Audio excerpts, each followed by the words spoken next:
Magic is killing me, I'm really suffering. The ceremonial stuff is really harsh on the psyche.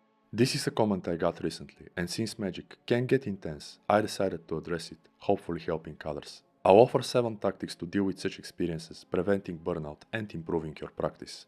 For those new to my work, I go by the name of POTB. I discuss esotericism, human potential, and creativity. Stick around if that sounds interesting, and if you need magic manuals or diagrams, or struggle with hunger, body weight, or discipline, check my books and digital stores, as you'll probably find something useful. Balance and banishings. There's a pretty good reason for the saying, cleanliness is next to godliness. Popularized by Israel Regardie, the so-called banishing clears both micro and macrocosm, creating a so-called blank slate or a sterile environment. As a psychoanalyst, Regardie believed all people have unresolved issues that besides mudding the actual workings could cause troubles like those mentioned. This brings us to the first set of tactics to try if you haven't been banishing enough lately. Action items 1. Start your practices with banishing lesser pentagrams and lesser hexagrams. Additionally, finish with the same. Experiment with the classic approach of including the banishing forms of your greater and supreme rituals. For instance, if you work with Gebura, follow that with the greater banishing hexagram Gebura. Alternatively, do a week of nothing but mindfulness, general banishings, and exercises like the middle pillar, the 3 pillars technique, and the 11-fold seal. Balance with the Malkuth version of SRP, GRP, or even an OBW.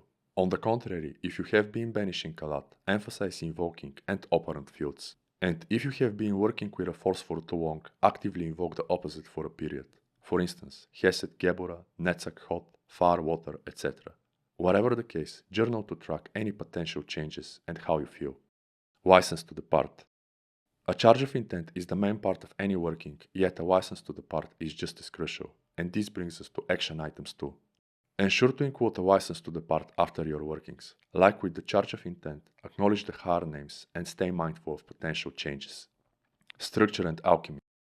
While orders have structure, organizing your studies can be a challenge for solo practitioners. The goal isn't to rush, but to develop yourself to handle different forces without side effects like those mentioned. This is the meaning of metaphors like building your temple or pyramid. Magic deals with 3 types of energies: personal or elemental, interpersonal or planetary, and transpersonal or zodiacal. The path starts with the elements, increasing awareness of and balancing your own psychological makeup. It is the foundation some tend to neglect. The idea is to deal with your own stuff first and not have any external mess. This is why magical orders have elemental grades, infusing your life with an element for an extended period.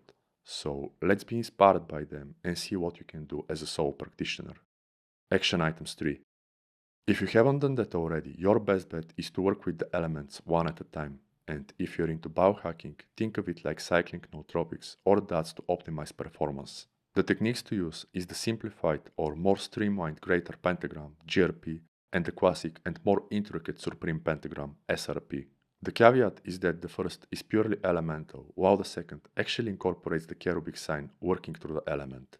Start with climbing up the tree, cycle each element for 4 weeks, a month, or more. Incorporate cycles of all 4 with the Malkuth version of the mentioned rites, or do that on the weekends to bring balance. When the quote-unquote metals, aka your hardwired notions, start to melt, practice self-acceptance, but also give yourself time to question whatever conclusions may or may not come to your mind. For the time being, do not mess with anything above Tiferet, like Liber V, the Nox formula, or the counterclockwise SRP above Tiferet. The Nephesh and the Guf. Mentioning Malkuth, in the previous video, I offered tactics for balancing the animal soul and the physical body. Now, some say 90% of magic is discipline, but many fail to explain what that actually means. Aligning with Kabbalistic thought, Napoleon Hill defines the basis of self-discipline as mastering the desires for sex, food, and loosely organized opinions including gossiping, doom scrolling, wasting attention, etc.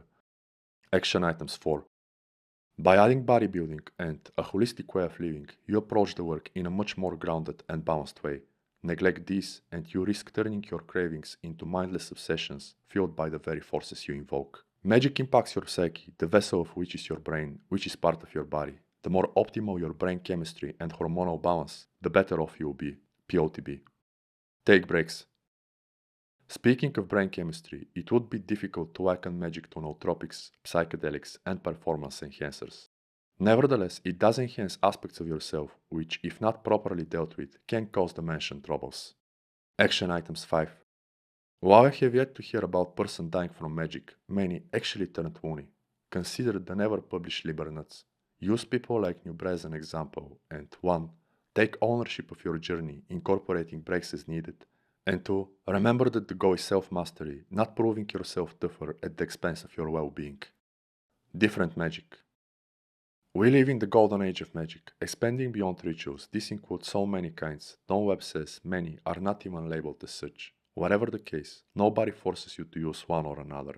We also have things like philosophy, logotherapy, new thought, ikigai teachings, folk psychology, behavioral science, psychocybernetics, neurolinguistic programming, and many more. By any standards, these would have been classified as magic and alchemy at some point in time. And as I like to say, magicians and alchemists were vastly the biohackers and self-improvers of the past. Action item 6. If Western magic makes you sick, don't do it. Explore the vast array of available methods. Build a custom holistic approach serving you best to become your version of Carlos Castaneda's man or lady of knowledge and Christopher Hart's gourmet of techniques. The goal is achieving results, and as far as I can see, lifestyle designers often tend to accomplish more tangible results than so-called occultists. Let me know if you agree. No magic. Mentioning him, Christopher Hart uses buying a loaf of bread as a metaphor to remind us that often, simply doing the actual thing requires far less hassle and effort than performing a ritual to increase the likelihood of getting results. This is what magic really does. It increases the probability of something happening, starting with a change in perception. It doesn't do anything for you, nor does it grant you anything for free. Action item 7. Apparently, people everywhere achieve massive or quote-unquote epic transformations without a single ritual, yet magic can still be a valuable tool. Focus on creating conditions for what you want. Use magic as a catalyst. If rituals help, use them. If they don't, don't. If psychocybernetics or something else does, use that or a combination, approaching things like a chaos magician. Conclusion. At the end of the day, magic is a tool. It's not supposed to consume you. If it's making you suffer or sick, something definitely has to change.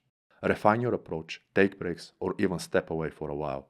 Remember, there's no shame in adjusting. You're transforming yourself. Results and not complex techniques are your proof. Magic works for you, not the other way around. But that's just my opinion. Let me know if you agree. Check the links in the description. Buy my products, and thank you for your time.